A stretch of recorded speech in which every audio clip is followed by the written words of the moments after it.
जिंदगी में हर दिन कभी समान नहीं आएगा।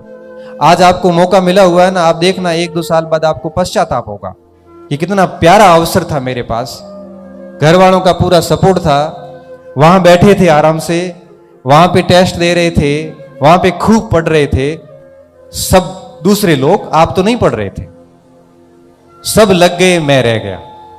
और रिग्रेट किसे कहते हैं, मैं हर बार बोलता हूं और आज फिर बोलता हूं कि एक अकस्मात कोई मर जाता तो उसे मौत कहते हैं, और कोई व्यक्ति हर दिन मरता है तो उसे क्या कहते हैं, पश्चाताप कहते हैं। हर दिन उसको एहसास होता है कि काश, और ये जिंदगी में जो काश होते हैं ना, ये जीने नहीं देते। फिर आपको एहसास होगा लेकिन बेटा बहुत देरी हो चुकी होगी, और फिर आप वापस नहीं आ सकते, चाह के भी आप फिर पढ़ नहीं सकते। इसलिए कहता हूं कि जो ये अवसर मिला है ना, इसको आप यूं ही जाया मत करना, यहां से कोई न कोई बढ़िया परिणाम लेके निकलना। हम सिर्फ इतना ही कह सकते हैं, बाकी बड़ी इच्छा सी होती है कि हर बच्चे को एक व्यक्तिगत तौर पे समझो कि सुबह उठने से लेके शाम को सोने तक के टाइम को यूटिलाइज करो। एक एक मिनट बड़ा महत्वपूर्ण है, एक एक मिनट जाता है ना आपको पीछे रखता है। आप सोचिए, जिस समय आप आराम कर रहे हैं, जिस समय आप पार्टी कर रहे होते हैं, जिस समय आप गप का लग रहे होते हैं, उस समय कोई न कोई बहुत गहनता से मेहनत कर रहा होता है। आप सोचिए कि वो बच्चा आपसे फिर आगे जाएगा और फिर कुछ नहीं होगा।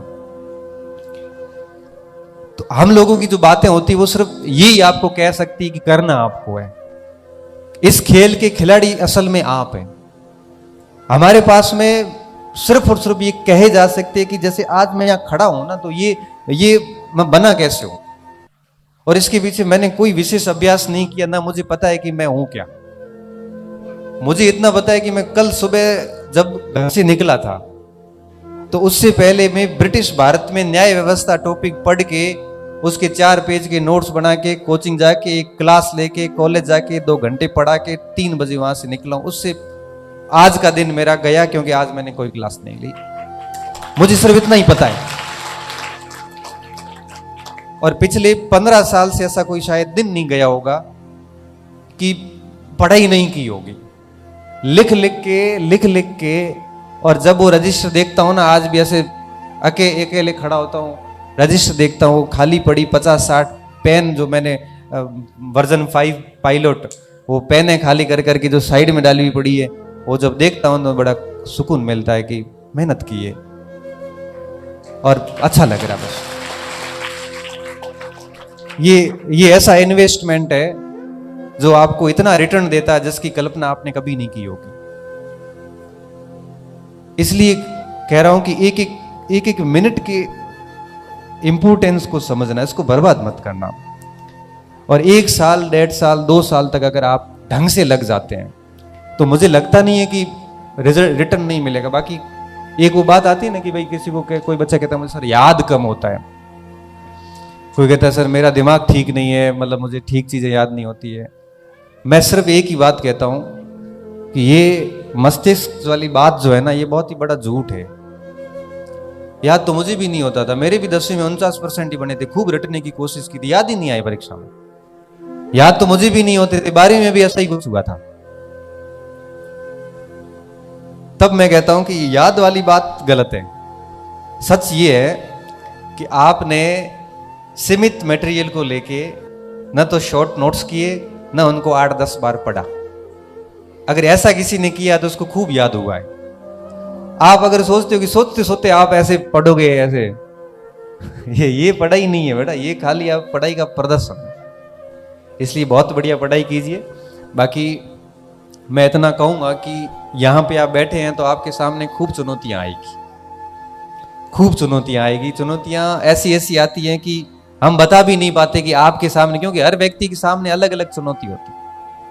हर व्यक्ति किसी न किसी स्ट्रगल को फेस कर रहा होता है। तब मैं कई बार कहता हूं कि आप किसी भी व्यक्ति का कोई मजाक मत करो, क्योंकि वो एक नई समस्या से गुजर रहा है। वो हर व्यक्ति का रिस्पेक्ट करिए, क्योंकि कल वो कहां पे जाने वाला ये आपको पता नहीं है। हर व्यक्ति को सम्मान की दृष्टि से देखिए। आपको नहीं पता है कि वो व्यक्ति क्या है और क्या करने वाला है आगे। और किसी की भी, मैं कई बार मेरी ऑफलाइन क्लासेस में कहता हूं कि किसी की भी मजाक मत करो। क्यों? क्योंकि हर व्यक्ति अलग प्रकार की समस्या से गुजर रहा है और उन शब्दों से वो बहुत परेशान होता है, जिसका आंकलन आप लगा नहीं सकते। मैं बस अब बात खत्म करने के लगभग कगार पे हूं, क्योंकि आप सभी इतनी दूर से आए तो मैं सोच रहा हूं कि मैं मेरी पूरी बात रख के ही जाऊं। एक शेर आता है कि आंधियों का इतनी मर्तबा आना कोई इत्तेफाक तो नहीं है। इत्तेफाक मतलब समझते हो? इत्तेफाक का मतलब क्या होता है? संयोग।